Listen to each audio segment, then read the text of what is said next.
Today, I have a very special guest on Duologues, someone who has shaped the trajectory of Saint-Gobain in Asia Pacific and India.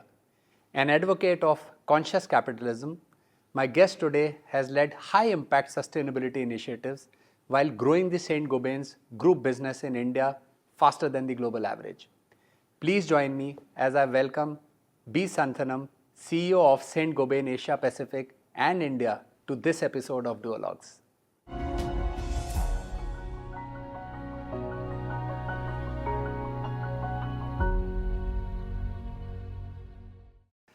Mr. Santhanam, thank you so much for agreeing to do this episode of Duologues with me. And there is so much which we can talk, but to begin with, let me ask you a question which is related to something which you are very passionate about, something which a lot of Indians do not pronounce it the way we are supposed to pronounce it, the company which you are leading.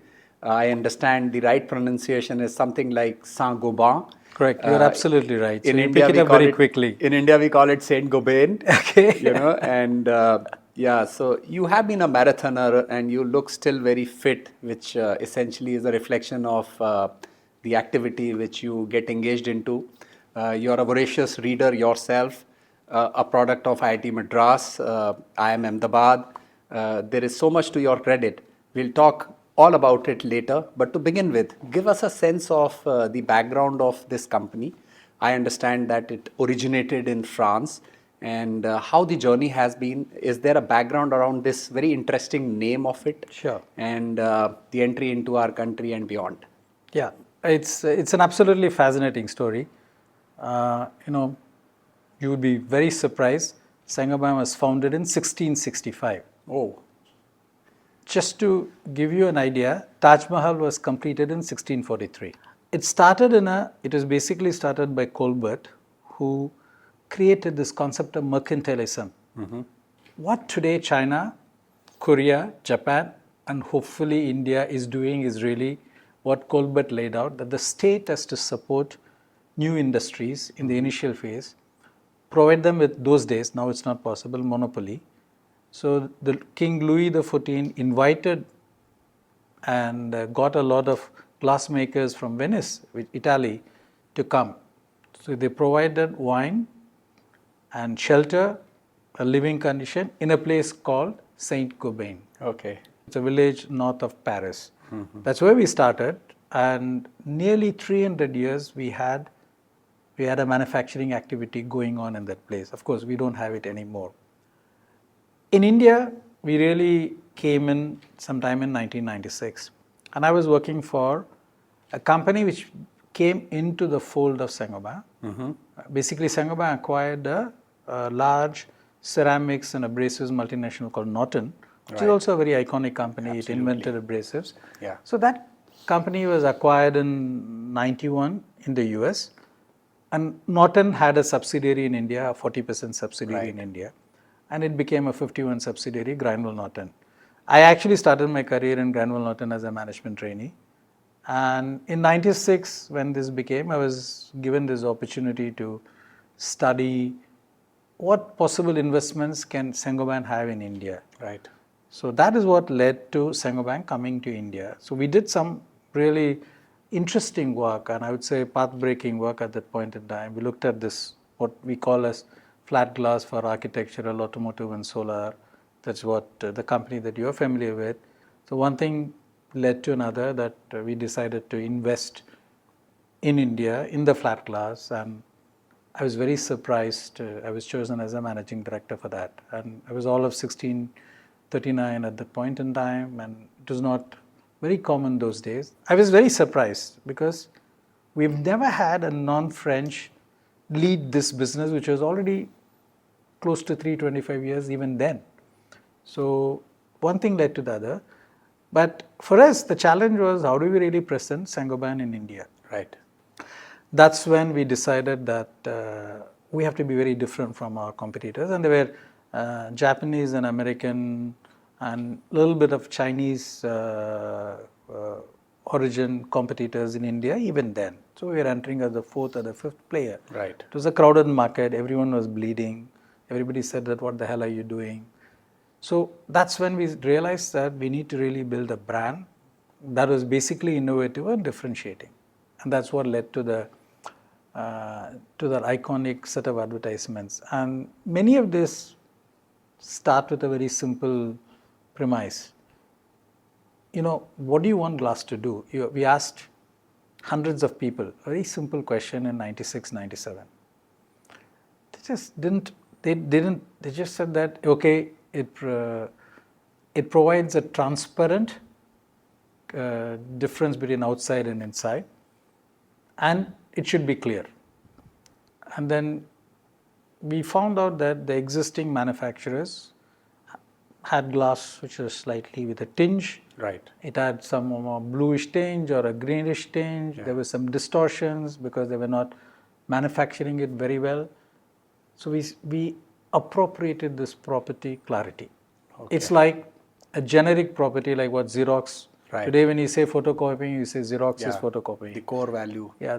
So the same thing with Colgate, no? Right. It's freshness. Yeah. So now no one else can go and occupy that space. True. So we wanted to occupy this clarity, right, distortion-free clarity, and we kind of gave an analogy to the diamond. The diamond has clarity, cut, consistency, and color. So the glass has the same properties as diamond, and we said that we need to go beyond clarity and consistency and distortion-free. So we got that done. Those are very good. It lends itself for mirrors. Absolutely. Because you want distortion-free mirrors. And you have clear mirrors. Yeah. Then we moved into the solar control glasses, like what you see there. Right. Cuts down. So we had something, lets in light, cuts out heat. Right. It's a very, very elemental simplicity in whatever we did. Yeah. We did it frugally, and that's the reason why today, sometimes there are many recruits that we have. They were 7 or 8 years old at that time. One of the reasons they joined us is because of the advertisement that they saw when they were kids. Right. Okay. So that's where the brand got built up.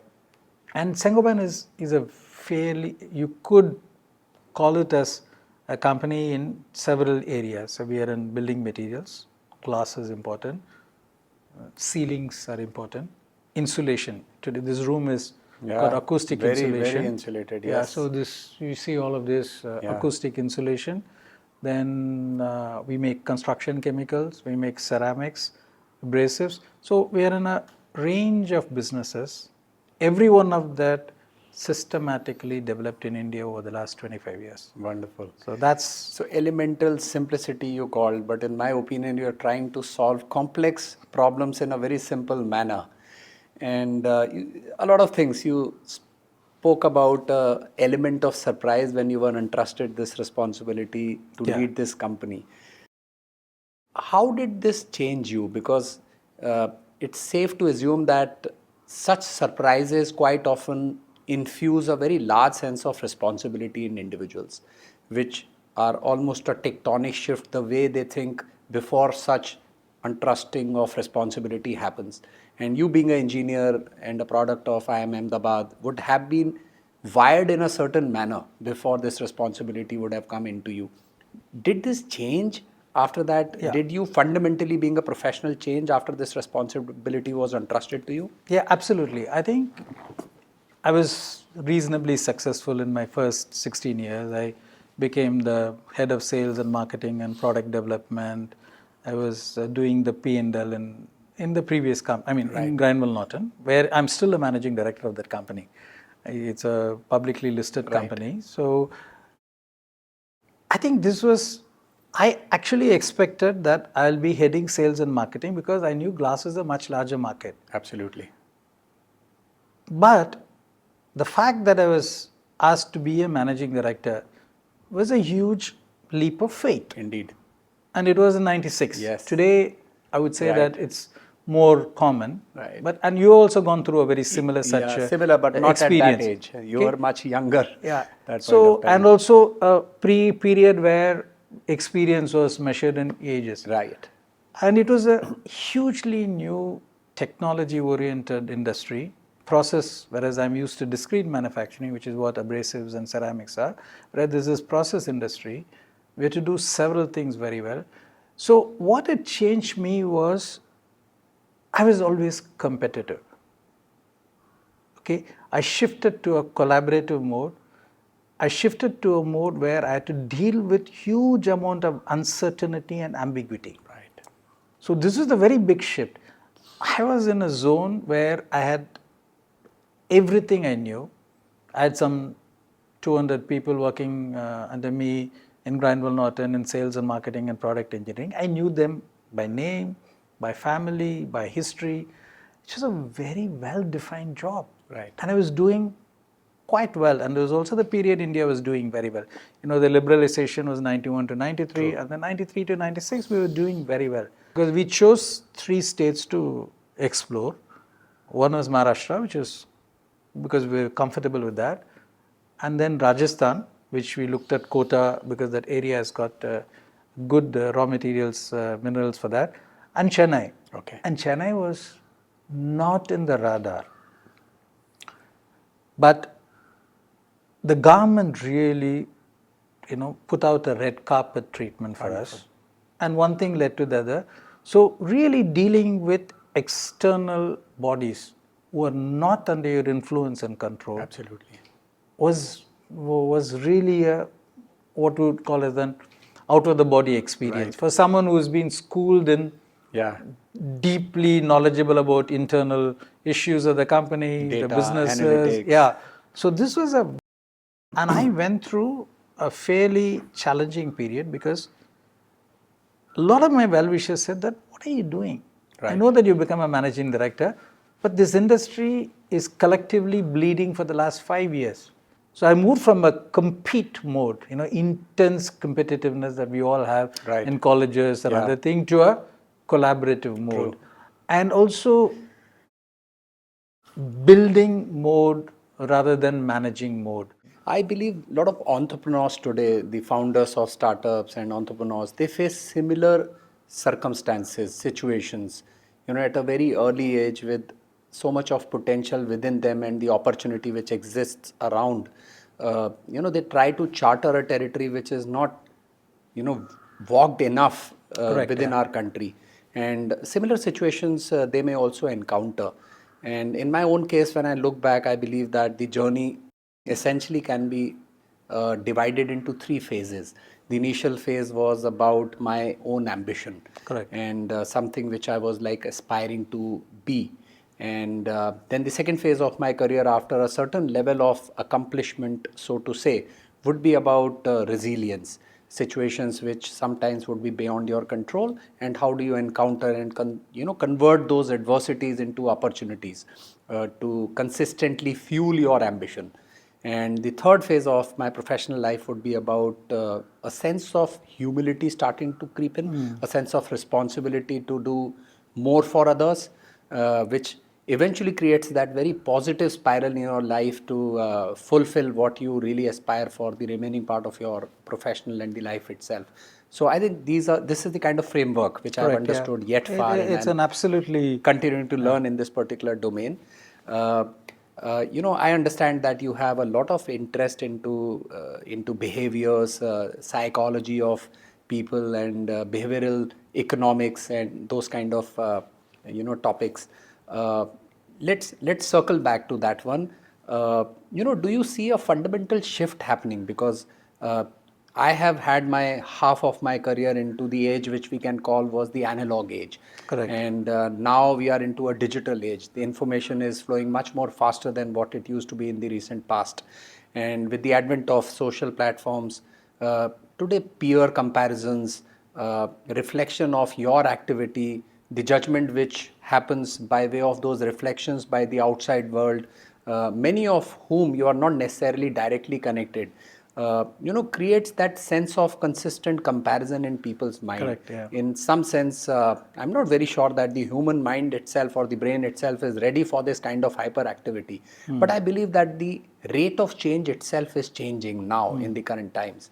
Have you witnessed the behavior of people changing comparative to what it used to be in the past, say before the digital age came into existence, and now?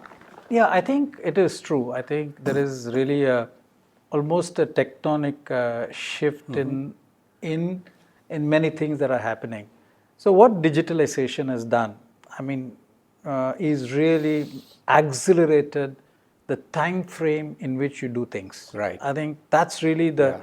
single most important thing. Right. Today, what took us a year to do something, today it's possible for us to do it in 1 week. Right. So you need to have a certain agile mind to grasp that. Right. And that's a bit of a, so we are trying to grasp that in some Right. sense, that in the innovation that we try to do, we try to separate the group. Right. So I think for leaders today, we need to be really bimodal. Right. We need this stable, developing, solidly growing group which is managed by process discipline, by systematic way of doing it, and you have people who have that kind of bent of mind. Right. And then you need to really break this into the innovating group, which is really agile, doing a lot of experimentation. Right. So I sense this. We've always done things slightly differently. So that is number one. The other one that you talked about is behavioral economics is something which I got introduced in the late 80s. Late 80s, I was always reading a lot. So the behavioral economics is deeply intertwined in the way we do things in our company. True. We recognize that you have to present ideas, anchor them, and let that build rather than go and make a change. Here, I'm the boss, you better get it done. True. That hierarchical command control mode has moved to nudge Right. mode. And I think that is what is a big shift that is taking place. Right. And the time frame. But a large company like ours, we have to do both well. We have to be bimodal. Right. We have to get the solid discipline part of what we do very well.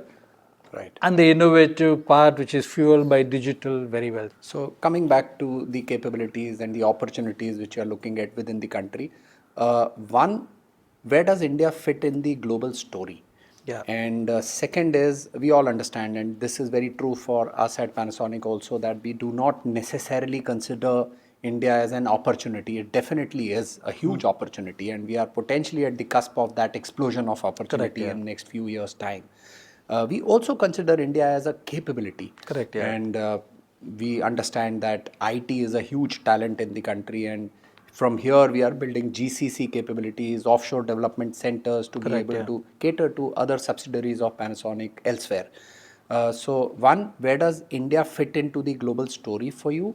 And second is, how do you look at building more capabilities? I understand that you have a very ambitious investment plan lined up for the next midterm. Correct, So yeah. give us a sense of all Sure. that.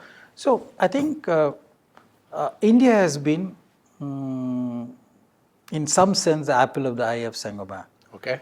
So just to give you that, in the last 2 decades, I would say that we made some big investments between 97 and 2002. 2002 was our first year, so we grew 20x Right. in turnover, roughly 17% CAGR year on year. Impressive. And we grew our profits by 33%, 33x, okay, 21% CAGR. So essentially, what for Saint-Gobain, this was a huge positive surprise. Yeah. Because you can grow, all of us can grow turnover very well in a newly developing country and economy. But to be able to do that and still maintain a good profitability, for instance, we are running at about 30% return on investment in India, which is better than the global averages by a fairly sizable margin. So essentially, India is the apple of the eye. And what we did not, we said all our businesses have to reach certain level of profitability sooner than later. Right. That was the only assumption that we had. It's not that, but all of them come together. So India is like Panasonic. Panasonic, you may be $3 billion, but Panasonic is massive, right? How much? Huge, 80. 80. So you're 4%. Yeah. We're exactly that. Right. We're exactly that in India. We're only 3 to 4% of the world. But in terms of the capital that's coming into India, okay, we are like 15%. Wonderful. And last year, we actually became the third most profitable country in the world in absolute terms. Small, but third most profitable. We are, after US, France, India is the third most profitable country. Not in relative terms, but in absolute euro or dollar terms. Right. So I think, so therefore there's a very high credibility for all the business leaders that I'm only I'm only an example, but there are quite a few people. And so the India story is really Wonderful. positive, just like it is for many other multinationals. Yeah. So first we came to India for its market, for its demand. Then we discovered the talent pool of India. Right. The first factory that we built in Chennai, we had a team of 40 people, out of which 30 were expatriates. The last factory which we built in Bhiwadi had no expatriates, and the team size was half. Wonderful. So we discovered the engineering talent, we discovered manufacturing talent. These were the early periods. So the world-class manufacturing used to be run out of many of the talented people.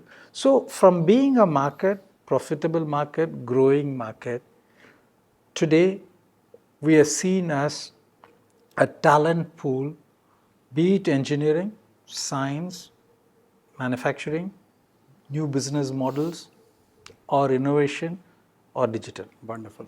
I think this is India's story. Yeah, it is indeed. You spoke about initiatives into environment, energy, conversation, and stuff like that. What's your view on sustainability, and how are you building capabilities to ensure sustainability continues to remain central to all what happens here? So, one, I think sustainability is a very, very important pillar.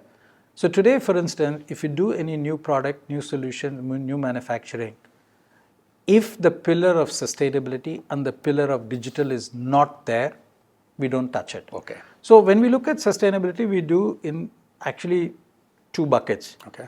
Basically, sustainable supply chain, which is manufacturing, operations, and other thing. We're doing a huge amount of work. And then sustainable solutions. Okay, the solutions which help you save energy, reduce resources. And I'll give some examples. Sure.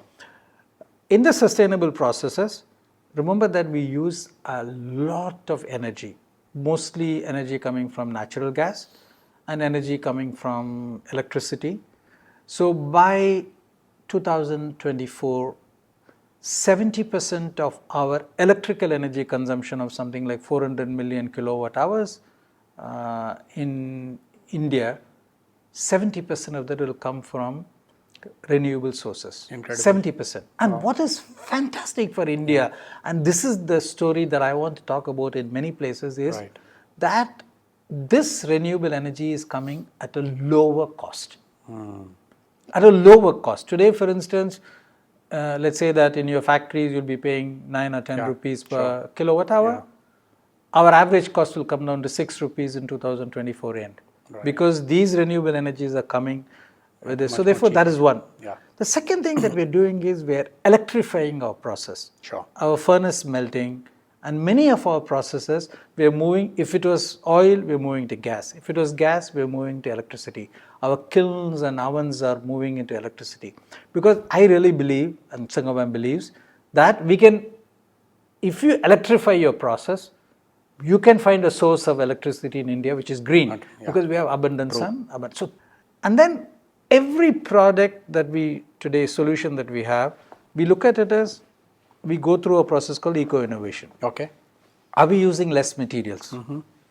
Are we using less resources? Are we recycling? And is it saving energy? Right. So both sustainable process and sustainable solutions, we are coming in. Okay. A full third of our portfolio in R&D and innovation is dedicated only to sustainability. Right. Okay. We have several lighthouse projects in India which are driving sustainability. So there is a huge amount. So sustainability is really coded in our DNA now.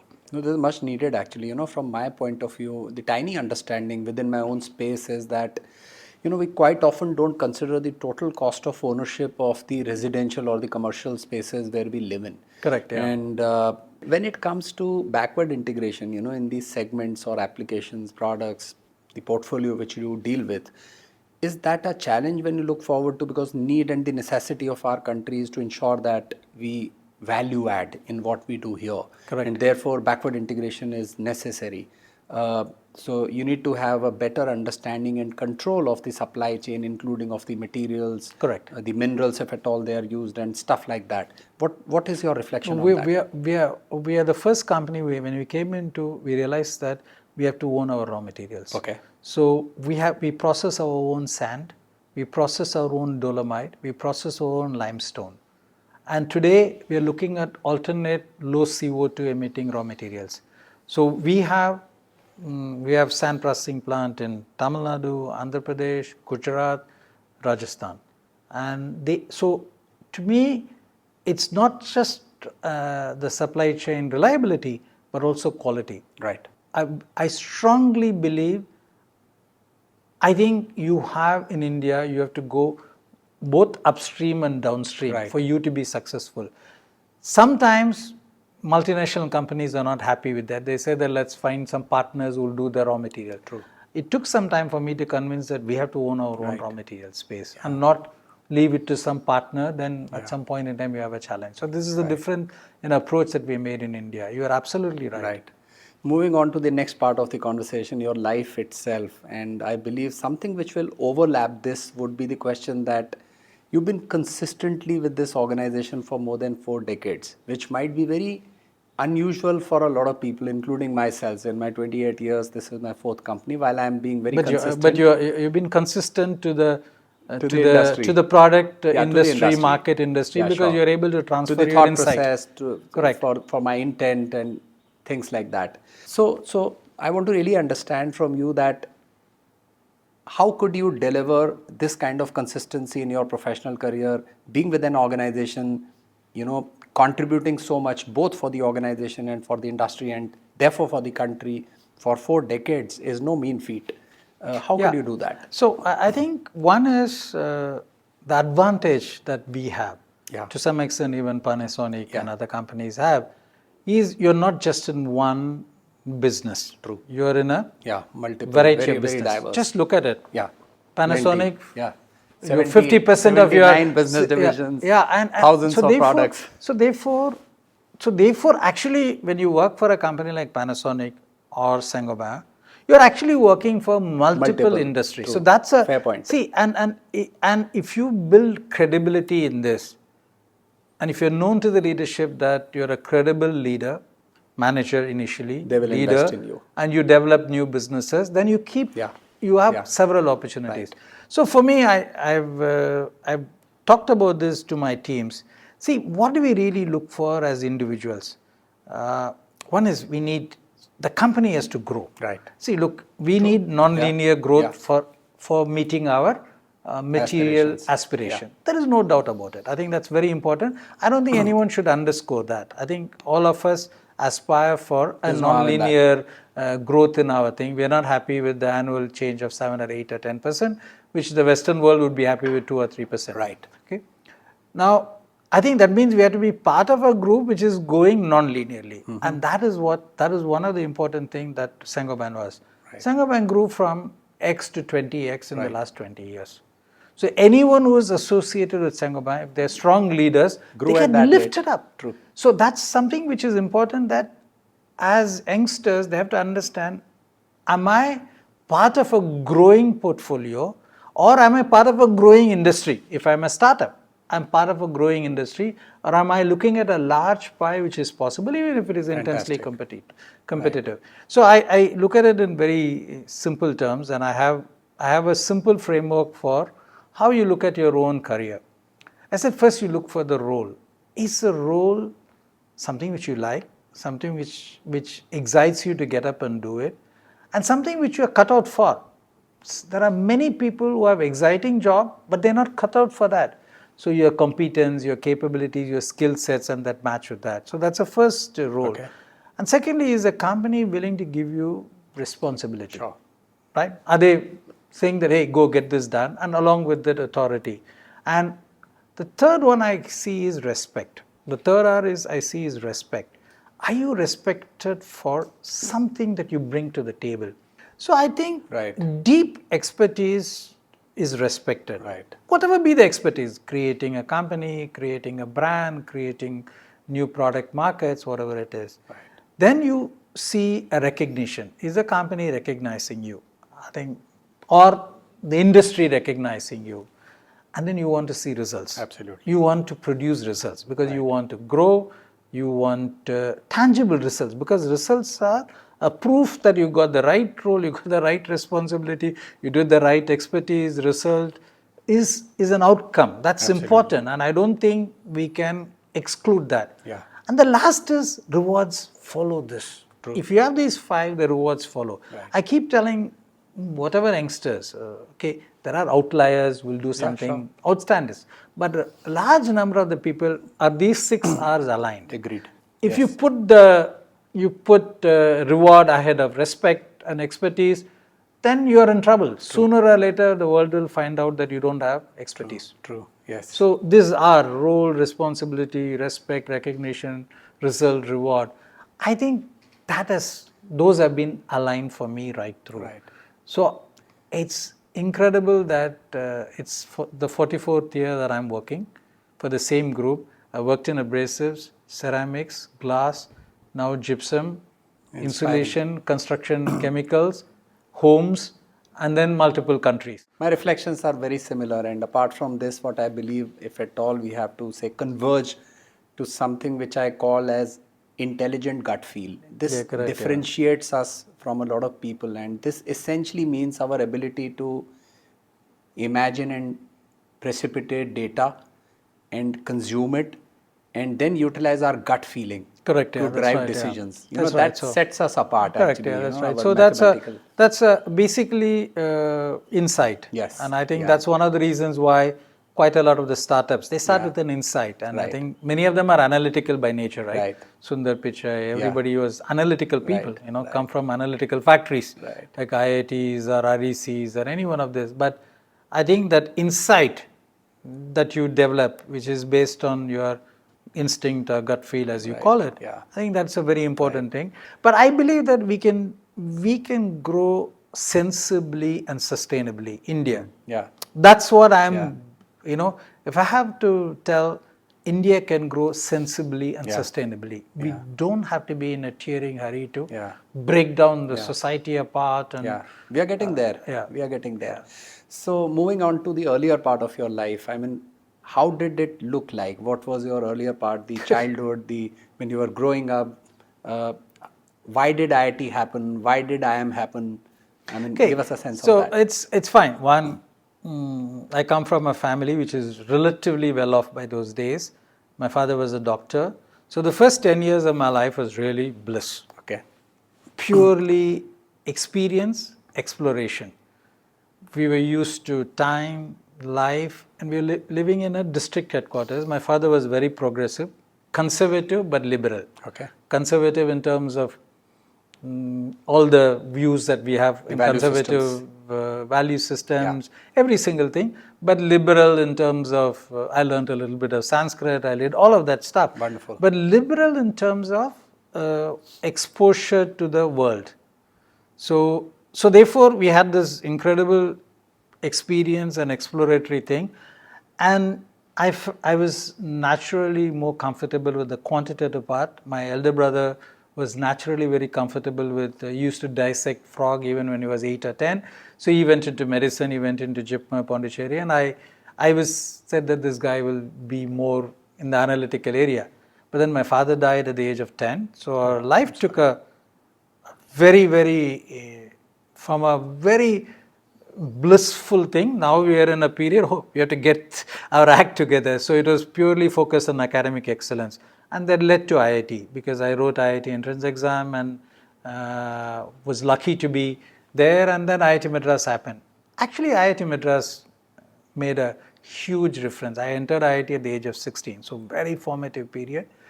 It made a dramatic difference, because you meet outliers every day. Not outliers in science and maths, but outliers in debate, in outliers every in domain. quiz, outliers in, we had the best jazz group, we had the best Western musical group. So I think that, and then IIM is a very natural outcome because I had opportunities to go out, but someone said that IIM is a thing, and IIM Ahmedabad was seen as amongst the better ones at that time. We had 4 IIMs, at the 3 IIMs, Cal, Bangalore, and this. I got into all 3. Right. So it was a very natural progression. One thing led to the other. IIT was quantitative excellence. IIM was qualitative thing. So these two combined together. Right. And then the work happened. Yeah, potent combination. And you look fit. I know that you've run marathons and Half marathons. half marathons, and I have not even run that yet. You look but fit enough to run a marathon. I'll This is do the that. right age to I'll do that it. in the time to come. And there are multiple aspects of any individual. In very simple sense, it might be the physical, emotional, say spiritual, if not beyond. How do you maintain a balance between these various aspects of being an individual you are? Physically you look fit, and life is always such that it can throw uncertain situations to individuals. Ability to maintain sanity under variety of circumstances, whether it is success or challenges, is something which most of the people aspire to. So give us a reflection of your life, that how do you maintain that sanity, that consistency dealing with variety of situations? How do you keep yourselves fit? How do you keep that mental ability fit to be able to take up challenges and of course the opportunities what life throws to you? So I have this, of course, all of us have gone through periods of where I've been tested massively. And the early stages, I remember at least 4 or 5 phases of my life where 1 or 2 years have been extremely difficult. And that's where you talked about the resilience. Yes. So what is the abiding faith that I have with me as well as my colleagues is that we can ride it out. Okay. So there is this feeling, look, if it's tough for you, it's tough for a lot of people who are in the same space. True. Okay? Yeah. If it's in a very analogically, if there is a tough paper and you're finding it tough, all your classmates are also going to fight it tough. I've gone through that. Okay? So I believe that we can make a differentiation. Right. So therefore there is an intense competitive nature which tells me stay immersed, stay engaged, and you will be able to come out of this. And I think that has been, at least in 4 or 5 phases of my career, I've always seen that with the right kind of collaborative teams that we have, I think it's possible for us to be able to do that. So therefore, that's the resilience phase is where you stay immersed and you are able to find a solution, because that's important. The second, which is somewhat different from the Western world, is Western world sees work and life as Separate compartments, separate. Right. Yeah, right. I can't mix these two. Friday, 4 o'clock, bye, and don't call me. Whereas it's all life. Yeah, for me, work life is a holistic fusion.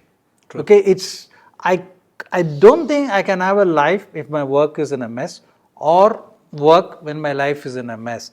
And I think here is where I think a lot of people, so for me, I'm lucky, and unfortunately she's not here today because she's working. And my wife has been a professional, and she was in software, TCS, at a fairly senior position. Now she runs a company focused on bringing professional women back to work. Okay. So she's focused. Okay. She's got a small startup, and he works in the IIT Madras Research Park ecosystem. And she's been a kind of mirror for me right through. And first, to say that you are not God's gift to mankind, which is one kind of a mirror. Other one is all times when you go through nagging doubts, outcomes, I think you have someone who's been there. Yeah. That's a huge support. The another support which I think, I don't know whether you are included. So we have this Young Presidents Organization. I became part of it in the early 40s. I understand, yes. And today, of course, I'm in the other category there.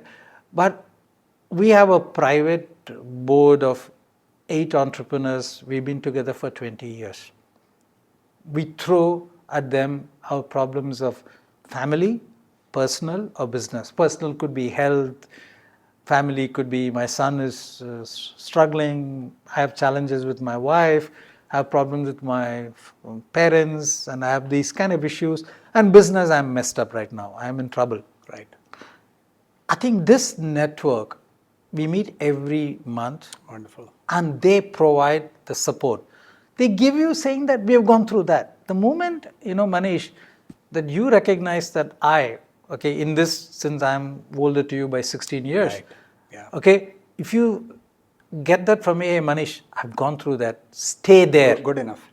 You will come out of it. Yeah. That gives you that confidence. Yeah, fantastic. So I think this is it. So the network, the family support system, and the confidence not bordering on arrogance, the confidence that if you stay engaged, you can come out of this. Wonderful. I think this keeps you in balance. Right. And the other thing that you talked about, which I liked about, is humility. Over a period of time, confidence should not lead to arrogance. True. So what I think today, I like this oxymoron, is confident humility. Yeah. Yeah. How are you confident, and how do you combine with genuine humility that I don't know many things. I can't do many things by myself. I do not have the insight in this area. I need help. I need to collaborate with others. I need my teams to support me in this. So this confident humility kind of balance between this is important. So therefore, this is the kind of thing that has helped me. Yeah. I'm not so sure that it's the same for everyone. Exactly the same for me, actually. Oh, All that's the aspects fantastic. what you spoke. And what I've observed is that while almost every individual would have unique traits, but there is something which cuts across common, and that part is what you just mentioned. This kind of cuts across with a lot of people. So I can very much relate with that. True, I think, and I think the family support Yeah. and the professional support that I receive from the YPO. Okay, we have a thing called forum. We discuss something where Yeah. you can discuss with absolute confidentiality. It's not going to go out other 8 people. Right. So you can be vulnerable there. Absolutely. Your confidence in your ability to ride out, your ability in your teams, a family support, and an external professional support like what I've had. Right. And that has really helped a lot. Yeah, this is going to help a lot of people, what you just said. Yeah. Thank you very much for saying that. Are there some people you look up to, or in the past when you were growing up your professional ladder, you've looked up to people Correct. who have been mentors to you, or sort of you've looked up to being like one? Yeah. So there are 3 people who have been mentors. I have a slightly different take on role models. Sure. I'll come to that later. Yeah. The first thing is when I started in information technology. Right. The first 2 years I spent doing systems development and coding. Right. I didn't like it. I moved into market development. There was an iconic guy called Joy Kuti who took me under his wings. Okay. And I have this quantitative background and systems development background. What am I going to do in marketing? Not very different from what you did, right? Similar, yeah. So it's I made that fantastically transition. similar. Right. But he kind of kindled that understanding of market and customer that I had, and he was able to kindle the creative part of me which I didn't know existed before. I didn't know that I had a bit of creativity, I had a bit of understanding of consumer psychology and market. I didn't know it. He made that happen. And then he is now 80 and I'm in touch with him. He was way ahead of his time. He used to think of adjacencies when adjacencies were not seen, when core competency was a mantra. He said, no, you have to be in adjacencies. In India, you have to be in adjacency. You cannot just be in a core area. That was in the 80s. Then I had this managing director of Grindwell Norton, Anand Mahajan, and he's also from the family which has a 6+% stake in Grindwell Norton. So he gave me opportunities. And he also backed me when my back was to the wall. Okay, he used to give me really good support when I was down and out. Right. Okay, when I faced a professional challenge, a leadership challenge, he provided me the nurturing and the support that I believe in you. And he was instrumental in me becoming the managing director, because he said, why does this guy have to be a sales and marketing head for the new glass entity? Why can't he be the managing director? That triggered the thought process in the French. So these are, and then there was a French person called Jacques Aschenbroich. He was heading the global, he was the president of the flat glass in Saint-Gobain, and he later on became the chairman of Valeo, and he's now the chairman of Orange. He and I struck chord. He had an incredible faith in emerging economies, and we struck a chord. And therefore, these three people were really great mentors for me. Wonderful. I've always had role models from colleagues and people who reported to me. There are some people who are process disciplined. I like that. There are some people who are able to implement systematically. So for me, role models are those who walk around us. Okay, who in specific areas, they have huge strength which you can absorb. So that's, to me, every day there are people who are role models who are walking around us. So I think we have role models walking around us. We just ignore them. Right.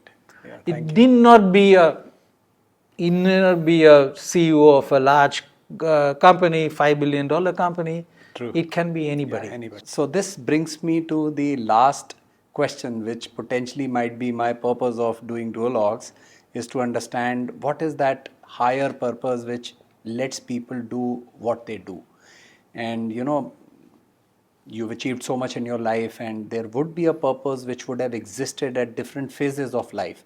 Today, at the position you are within the society, within the organization, as individual, what is that higher purpose which wakes you up every morning and something which you look forward to? Yeah, so, okay, I've always had this, but over the last, say, 15 years ago, I wrote something on this. And that kind of sums up what I'm by nature, okay, and by development, which is really that I strongly believe in conscious capitalism. Now, you would have heard the term quite often. Yeah. During my research, I found this particular term which you mentioned. Yeah, so it was actually coined by an Indian. Okay. In, I think, Stanford, I don't remember exactly. The conscious capitalism really, it came sometime in the mid 2000s, because till that time, in 1973, Milton Friedman said, the only purpose of an organization or a firm is to make profits for shareholders. Right. And that kind of obliterated any other thought processes about what the purpose of an organization. So it was kind of jarring for me. I'm not saying that I don't choose profits. So for me, I think, can you combine passion, people, planet, and then turn profits? So it's really that the passion to do something, which I think anything connected with environment was passionate for me. But can you combine people and planet part of it? Right. So therefore, I'm really lucky to be heading a company which talks about sustainable and light and sustainable construction. Absolutely. So for me, this passion is there. Panasonic is part of Matsushita, right? Yes. Do you know that there used to be an institute called PHP Institute? Yeah. Peace, Harmony and Prosperity. Oh, you know about that? Yeah. So therefore, I was really inspired by the PHP Institute's output in the 1980s. Wow. So for me, purpose, passion, people, planet and profits is the order of what we have to do. Wonderful. And in fact, when I was leading the Southern Region, CAI, I was the chairman for Southern Region. Right. The slogan in that is conscious capitalism for that. Wonderful. I said, we need to take care of stakeholders. Yes, we have to make sure that our shareholders are happy. Otherwise, they'll throw us out. Right. Keep them happy to the extent that they don't throw you out. Right. But take care of the stakeholders, employees, people around your factories, government, society. Take care of that. So that is, to me, it's working well. And I'm extremely happy that part of it I don't have to get up and say I'm messing the world. Right. Yeah. Yeah. Okay, that is important. So this alignment of purpose, passion, people, planet, profit. Yeah. I think that is a driving one. Right. I think it finds itself in element as conscious capitalism. Wonderful. Yeah. We invest a lot on ecology. You know, we have in Chennai, we have 150,000 trees in our 177-acre property. Wow. Urban forest. We have 2 rainwater harvesting reservoirs, 14 crore liters of water we use. 60% of our water comes from our roof. Okay, in this house, I have 23 kilowatt of solar. Okay, so everywhere we use the water from the well. We don't use chemicals. So I think it is possible for us to be able It to is. manage prosperity Yeah. through harmony with Right. the environment. Yeah. I'm not saying it's always easy, Yeah. but it's a path that is Yeah. It has to possible. be. It has to be. And that is where I think conscious capitalism comes into play. You bring that consciousness to what capitalism is good, which is delivering outcomes and results for a large number of people in a positive way. If we can combine that, it's wonderful. Thank you so much. Most of my conversations, I believe, are insightful for a lot of people, inspiring for a lot of people. But this one is, in addition to that, immersive for me personally. Thank you. So, thank you so much for the conversation. And I wish you all the best for the time to come. And very happy to be hosted at this lovely place. Thank you so much for Thank the you.